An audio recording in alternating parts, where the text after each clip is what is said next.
House ആണ്. അപ്പൊ നമ്മുടെ ഓണം എക്സാം ഒക്കെ ഇതേ അടുക്കാറായിട്ടുണ്ട്. അപ്പൊ അതിന് പറ്റിയിട്ടുള്ള ഒരു ക്വസ്റ്റ്യനുമായിട്ടാണ് മിസ് വന്നിട്ടുള്ളത്. നോക്കാം, നമ്മുടെ ദുലാരെ പൽ എന്ന് പറയുന്ന ആ ഒരു ഇക്കായി നമ്മുടെ യൂണിറ്റ് 1-ലെ ക്വസ്റ്റ്യൻസ് ഒക്കെ നമ്മൾ ഒരുപാട് ഡിസ്കസ് ചെയ്തിട്ടുണ്ട്. പക്ഷെ ഇതൊരു സ്പെഷ്യൽ ക്വസ്റ്റ്യൻ ആണ്. അതായത് ധൂപ് ആ ഗയി എന്ന് പറയുന്ന നമ്മുടെ ചാപ്റ്ററിലെ ധൂപ് ആ ഗയി, ആ കവിതയൊക്കെ മക്കൾ മെല്ലെ മെല്ലെ പഠിച്ചു വരുന്നേ ഉണ്ടാവുള്ളൂ. ഈ കവിത വെറുതെ വായിച്ചിട്ടാ മതിയോ? പോരാ. അതെങ്ങനെ പഠിക്കണം, എങ്ങനെയൊക്കെ ക്വസ്റ്റ്യൻ വരും എന്നുള്ള കാര്യം കൂടിയാണ് മിസ് പറയാൻ പോകുന്നത്. അതായത് എക്സാമിന് ഇതെങ്ങനെ ചോദിക്കും, അതാണ് മക്കൾ ഏറ്റവും ഇമ്പോർട്ടൻ്റ് ആയിട്ട് മനസ്സിലാക്കിയിട്ടുണ്ടാവേണ്ടത്. ഇപ്പൊ ഹിന്ദി പഠിച്ചു, ഓക്കെ, പക്ഷെ നമ്മൾ എന്താണ് എക്സാമിലോട്ട് വരുന്ന സമയത്ത് ഇതിന്ന് എങ്ങനെയൊക്കെ ക്വസ്റ്റ്യൻ വരിക എന്നുള്ള ഐഡിയകളൊക്കെ മക്കൾക്ക് കുറവായിരിക്കും. അപ്പൊ എന്ത് ചെയ്യാം, ധൂപ് ആ ഗയി എന്ന് പറയുന്ന പാഠഭാഗത്തിൽ നിന്നും കഴിഞ്ഞ പ്രാവശ്യം നമുക്ക് ചോദിച്ചിട്ടുള്ള ഒരു ക്വസ്റ്റ്യൻ, ഒരു മോഡൽ ക്വസ്റ്റ്യൻ മിസ് കാണിച്ചു തരാം. അപ്പൊ അതിനനുസരിച്ചിട്ട് എന്ത് ചെയ്യണം, എൻ്റെ മക്കൾ എഴുതണം. കണ്ടോ, ഇത് കണ്ടിട്ട് പേടിക്കൊന്നും വേണ്ട എന്നാണ്, വളരെ ഈസി ആയിട്ടുള്ള ഒരു സംഭവമാണ് മക്കൾ. ഇത് വെറുതെ വായിച്ചിട്ട് പോകുന്നതിന് പകരം എന്ത് ചെയ്യുക, ഈ കവിത നന്നായിട്ട് പഠിക്കാൻ വേണ്ടി ശ്രമിക്കണം. കാരണം നമ്മുടെ ഫസ്റ്റ് ക്വസ്റ്റ്യൻ ഒന്ന് മക്കൾ ശ്രദ്ധിക്കുക കേട്ടോ. ക്വസ്റ്റ്യൻ ഒക്കെ ടീച്ചേഴ്സ് വായിച്ചു തരും, അതൊന്നും മക്കൾ ടെൻഷൻ അടിക്കണ്ട. മക്കളിപ്പോൾ ഹിന്ദിയിലോട്ട് വരുന്നേ ഉള്ളൂ, അതുകൊണ്ട് എന്താണ് അതിനനുസരിച്ചിട്ടുള്ള കാര്യങ്ങൾ മാത്രമേ നമുക്ക് ചോദിക്കത്തുള്ളൂ. അതിനനുസരിച്ച് ടീച്ചേഴ്സ് എന്ത് ചെയ്യും, മക്കൾക്ക് പറഞ്ഞു തരും കേട്ടോ. ആൻസർ പറഞ്ഞിരുന്നല്ല പറഞ്ഞത് മിസ് എന്താണ് മലയാളത്തിൽ വായിച്ചു തരും കേട്ടോ. അപ്പൊ അതൊന്നും ടെൻഷൻ ആവേണ്ട കാര്യമല്ല. പക്ഷെ എഴുതേണ്ട രീതി മനസ്സിലാക്കിയിട്ടുണ്ടാവണം. നോക്കണേ, സൂചന എന്ന് പറഞ്ഞിട്ട് നമുക്ക് തന്നിട്ടുണ്ട്. ധൂപ് ആ ഗയി കവിത का ये अंश पढ़े. धूप आ गई എന്ന് പറയുന്ന കവിതയിലെ ഒരു अंश पढ़े और प्रश्नों के उत्तर लिखे. ക്വസ്റ്റ്യന്റെ എന്താണ് ഉത്തരം എഴുതാൻ വേണ്ടിയിട്ടാണ് പറഞ്ഞിട്ടുള്ളത്. ഓക്കെ, ചില സമയങ്ങളിൽ മക്കൾക്ക് എന്ത് തരും, നമ്മുടെ കവിതയുടെ ഭാഗം തരും കേട്ടോ. കവിതയിലുള്ള ഭാഗം മക്കൾക്ക് കൃത്യമായിട്ട് തന്നിട്ടുണ്ടാവും. എന്നിട്ട് എന്ത് ചോദിക്കും മക്കളോട്, ഇതൊക്കെ ക്വസ്റ്റ്യൻസ് എഴുതാൻ വേണ്ടിയിട്ടായിരിക്കും പറയുന്നുണ്ടാവും. അപ്പൊ ടെൻഷനൊന്നും വേണ്ട, ആ കവിത അനുസരിച്ച് മക്കൾ എന്താണ് അങ്ങ് ശരിയാക്കി എഴുതിയാൽ മാത്രം മതി കേട്ടോ. അപ്പൊ ഇവിടെ തന്നിട്ടുള്ള ക്വസ്റ്റ്യൻ ഇതാണ്, പങ്ക്തിയാം സഹി രൂപസേ ലിഖേ. പങ്ക്തിയ മീൻസ് എന്താണെന്നറിയോ, വരികൾ കേട്ടോ. വരികൾ എന്ത് ചെയ്യാനാ പറഞ്ഞിട്ടുള്ളത്, ശരിയായ രൂപത്തിൽ എഴുതൂ എന്നുള്ളതാണ് കേട്ടോ. രൂപത്തിൽ എഴുതൂ എന്നുള്ളതാണ് നമ്മുടെ എന്ത് ക്വസ്റ്റ്യൻ എന്ന് പറയുന്നത്. ഇവിടെ ഉണ്ടല്ലോ നമ്മൾ ധൂപ് ആ ഗയി എന്ന് പറഞ്ഞ നമ്മുടെ ഈ കവിത ഉണ്ടല്ലോ, ഈ കവിതയുടെ ഈ ഫസ്റ്റത്തെ സ്റ്റാൻസ് ഉണ്ടല്ലോ മക്കൾക്ക് വേറെ ആക്കി തന്നിട്ടുണ്ട്. അതായത് നോക്കിക്കേ, ഈ ഫസ്റ്റ് നമ്മുടെ ധൂപ് ആ ഗയി സുബഹ് കി എന്നുള്ളതാണ് നമ്മുടെ കവിത തുടങ്ങുന്നത് അല്ലേ. അതൊക്കെ മക്കൾ പാടി ഇപ്പൊ പഠിച്ചു കഴിഞ്ഞിട്ടുണ്ടാവും. അപ്പൊ പാടി തന്നെ പഠിക്കണം. ധൂപ് ആ ഗയി സുബഹ് കി എന്നുള്ളതാണ് നമ്മുടെ കവിത. അപ്പൊ മക്കൾ ഇതൊന്ന് വായിച്ചു നോക്കണേ. ആദ്യത്തെ ലൈന്, ആ ഗയി സുബഹ് കി ധൂപ്. അത് ശരിയാണോ തന്നേക്കുന്നത്?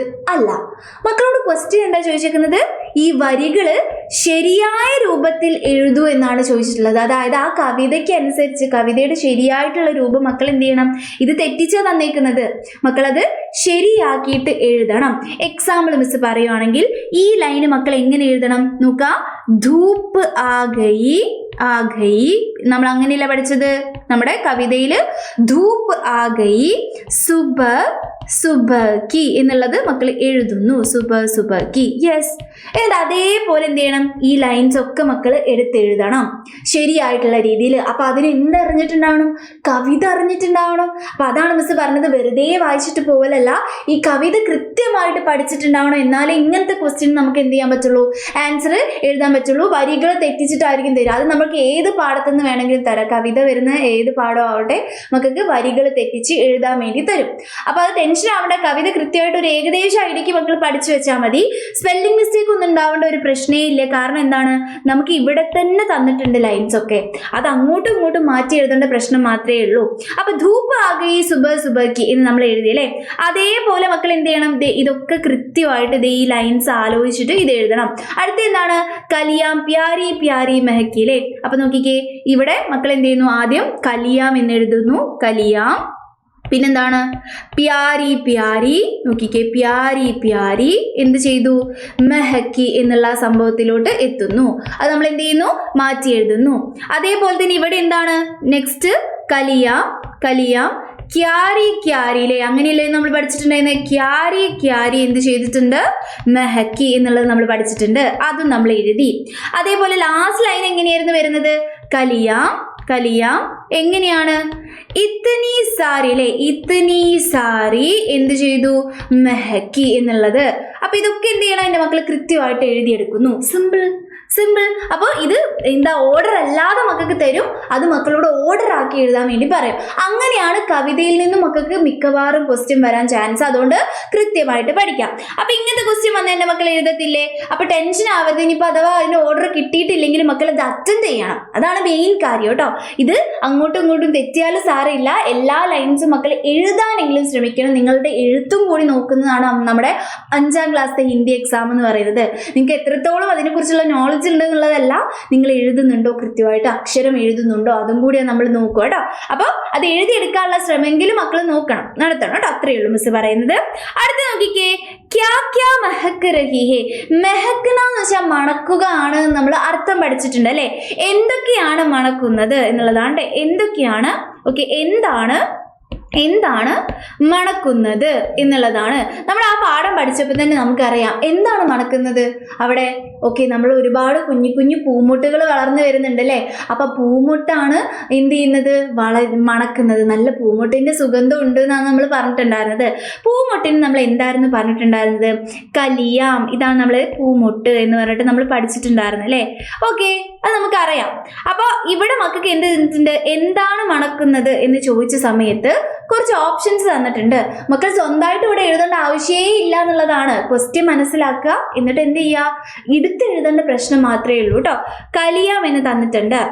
ധൂപ്പ് മീൻസ് എന്താണ്? വെയിൽ എന്നുള്ള അർത്ഥമാണ്. വെയിലാണോ? അല്ല. ചിടിയ മീൻസ് എന്താണ്? ബേർഡ് ആണെന്ന് എൻ്റെ മക്കൾക്ക് അറിയാം. ബേർഡ് ആണോ? അല്ല. സൂരജ് മീൻസ് എന്താണ്? സൺ എന്നുള്ള അർത്ഥമാണ്. സണ്ണാണോ മണക്കുന്നത്? ഇതൊന്നും മണക്കാത്ത സാധനമാണ്. ഇതൊക്കെ എന്താണ്? നമ്മുടെ പൂമുട്ടാണ് മണക്കുന്നത്. അപ്പൊ നമ്മുടെ ആൻസർ എന്താ? കലിയാം. ഈ ബോക്സിലോട്ട് മക്കൾ എന്ത് ചെയ്യുന്നു? കലിയാം എന്ന് എടുത്തെഴുതുന്നു. അപ്പൊ ഇതാണ് എന്തെന്ന് പറയുന്നത്, നമ്മുടെ ഈ ഒരു ക്വസ്റ്റ്യൻ എന്ന് പറയുന്നത്. ഇത് നമുക്ക് ചോദിച്ചിട്ടുള്ള ക്വസ്റ്റ്യൻ ആണ്. അപ്പൊ ഇങ്ങനത്തെ രീതിയിൽ ക്വസ്റ്റ്യൻ വന്നാൽ എഴുതാൻ വേണ്ടി എൻ്റെ മക്കൾ എന്ത് ചെയ്യണം? പഠിക്കണം. അപ്പൊ കൃത്യമായിട്ട് എന്ത് ചെയ്യുക, നമ്മുടെ ഈ ഒരു നമ്മൾ പറഞ്ഞു തന്ന രീതിയിലൊക്കെ മക്കൾ പഠിക്കുക. പിന്നെ ആപ്പത്തെ മക്കൾ ഓൾറെഡി എന്താണ് ഇതൊക്കെ പഠിച്ചു കഴിഞ്ഞതാണ്. ഇതിന്റെ അർത്ഥം അടക്കം നമ്മൾ വളരെ സൂപ്പർ ആയിട്ട് സെറ്റാക്കി നമ്മൾ എടുത്തു കഴിഞ്ഞതാണ്.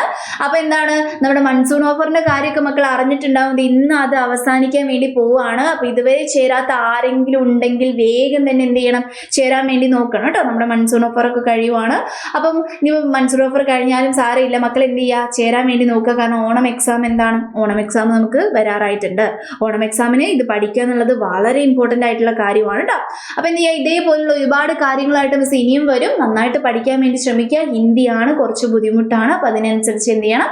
മക്കൾ ഇപ്പോഴേ പഠിച്ചു തുടങ്ങണം കേട്ടോ. ഓക്കെ, അങ്ങനെയാണെങ്കിൽ നമുക്ക് കാണാം. ബൈ.